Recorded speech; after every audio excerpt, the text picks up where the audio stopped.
대출의 원리 이해하셔야 돼요. 90%, 93%의 대출이 나왔잖아요. 이거 이해하시면 아마 앞으로 여러분들 가늠이 되실 것 같습니다.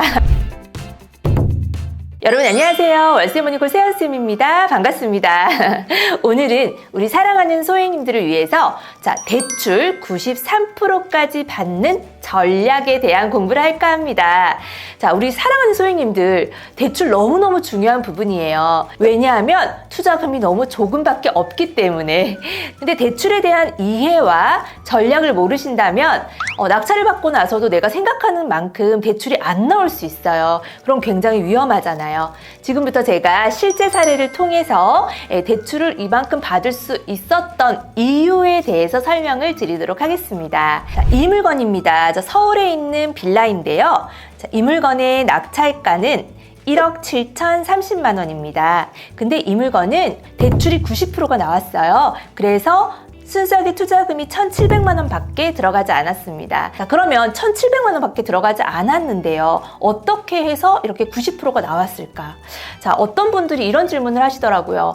선생님, 저는 이 금액대로 낙찰을 받았는데 70%밖에 안 나왔어요. 왜 그렇죠? 어떻게 해서 이 사람은 90%까지 나왔나요? 말도 안 돼. 이렇게 또 질문을 하시는 분들이 계셨거든요. 그 다음 두 번째 물건 보겠습니다. 바로 경기도 수원에 있는 물건인데요. 제가 지금 이 영상 전에 업로드된 영상입니다. 60세에 경매 공부 시작해서 2달 만에 시세 차익 7,200만 원이라고 하는 제목을 가지고 제가 이제 영상을 실제로 현장에 가서 낙찰자분의 인터뷰까지 하면서 제가 찍었는데요. 이런 세부적인 내용들은 그 영상에서 확인을 하시면 좋을 것 같아요. 이 물건의 낙찰가는 1억 7,779만 9,900원이에요. 71.97%입니다. 이 물건의 대출은요, 93%가 나왔어요. 그래서 투자금이 1,300만 원 밖에 들어가지 않았답니다. 이렇게 두 물건을 한번 비교를 해봤을 때 서울에 있는 빌라는 감정가가 3억 1,000만 원이고요. 그리고 이 감정가 대비해서 낙찰가가 54.94%입니다. 감정가 대비해서 낙찰가가 굉장히 낮죠. 수원에 있는 이 빌라는 감정가가 2억 4,700만 원인데요. 낙찰가가 71.8%입니다. 네, 이것 또한 감정가 대비 낙찰가가 다소 낮습니다. 그렇기 때문에 대출 비율이 많이 나왔던 거예요. 경락잔금 대출은 감정가의 60%, 낙찰가의 80% 해서 낮은 금액이 나옵니다. 그렇기 때문에 우리 사랑하는 소액님들 오늘 이 대출의 원리 이해하셔야 돼요. 감정가 대비 낮게 낙찰을 받으면 대출을 많이 받을 수 있구나. 그러면 다소 유찰이 좀 된 물건을 봐야겠구나. 그런데요, 경매 공부를 좀 해보신 분들은 아실 거예요. 많이 유찰되기 전에 누군가가 낙찰을 받아 간다라는 거. 그죠? 그러면 또 다른 전략. 여기에서 또 포기하시면 안 됩니다, 여러분. 네, 우리가 시세 조사를 했을 때 매매가 대비해서 감정이 좀 높이 잡혀 있는 물건들이 있어요. 그러면 어쩔 수 없이 많이 유찰이 될 수밖에 없겠죠. 그래서 물건만 보고 뭐든지 판단할 수가 없다라고 하는 게 이 말입니다. 현장에 가서 조사해보고 시세 조사해보고 하셔야지 내가 판단이 서거든요. 그럼 여기에서 여러분들이 또 하나 질문하실 거예요. 선생님, 근데 그런 물건을 잘 찾았는데요. 저는 한 번도 유찰이 되고 낙찰을 받아야 된다고 생각을 했는데 누군가가 그 전에 또 낙찰을 받아가는 거예요. 이런 경우 굉장히 안타깝죠. 근데 그건 어쩔 수가 없어요. 항상 정답이라는 건 없습니다, 여러분. 모든 투자의 기준은요, 내가 돼야 돼요. 누군가가 잘못 조사를 하고 감정가만 보고 입찰에 들어갔구나. 내가 조사했을 때는 지금 절대 들어갈 수가 없었어. 이런 나만의 기준이 있어야 되는데요. 이런 기준을 정확하게 세우기 위해서는요, 시세 조사가 굉장히 정확해야 되고 이 물건에 대한 그 시세의 확신이 있으셔야 해요. 그런데 제가 지금 실제로 보여드렸던 이 서울 빌라하고 이 수원 빌라하고 어때요?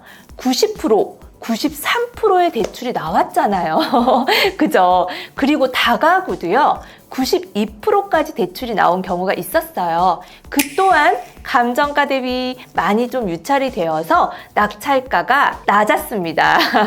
자, 이 전략이 우리 사랑하는 소액님들에게 대출을 93%까지 좀 받을 수 있는 전략이라고 생각해요. 자, 이 대출의 원리를 모르시면 여러분이 계속 헤매세요. 나는 왜 대출이 많이 안 나오지? 왜 저 사람은 저렇게 대출이 많이 나왔지? 아우, 말도 안 돼. 저렇게 대출을 해주는 데가 어디 있어? 여기에서 또 하나 제가 말씀을 드리자면 감정가는 시세가 아닙니다, 여러분. 그런데 은행에서는요, 이 경락잔금 대출을 빌라에 있어서는 감정가 대비 60%, 낙찰가 대비 80% 이렇게 정해져 있습니다. 아파트의 경우에는 달라요. 아파트는 KB 시세라는 게 명확하게 있기 때문에 감정가로도 보지는 않는 경우들이 있거든요. 근데 빌라는 은행에서 감정가로 대출을 본다. 이거 이해하시면 아마 앞으로 여러분들 투자금 대비해서 내가 얼마만큼의 물건으로 들어갈 수 있는지 가늠이 되실 것 같습니다. 이 대출을 굉장히 또 궁금해 하시는 분들이 많이 계세요.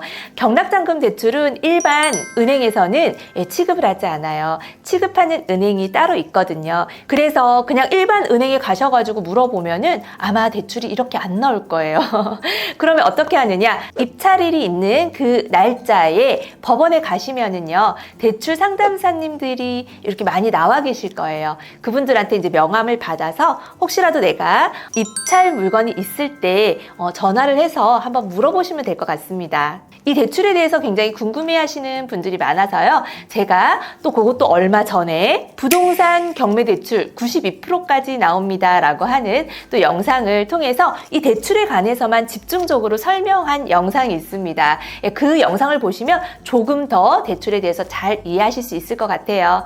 오늘 여러분 어떻게 궁금했던 대출, 어떻게 93%까지 받을 수 있나 이런 전략에 대해서 한번 공부해 봤습니다. 앞으로도 이세연쌤이 사랑하는 소액님들을 위해서 열심히 할 거고요. 우리 사랑하는 소액님들도 포기하지 말고 꾸준히 하셨으면 좋겠습니다.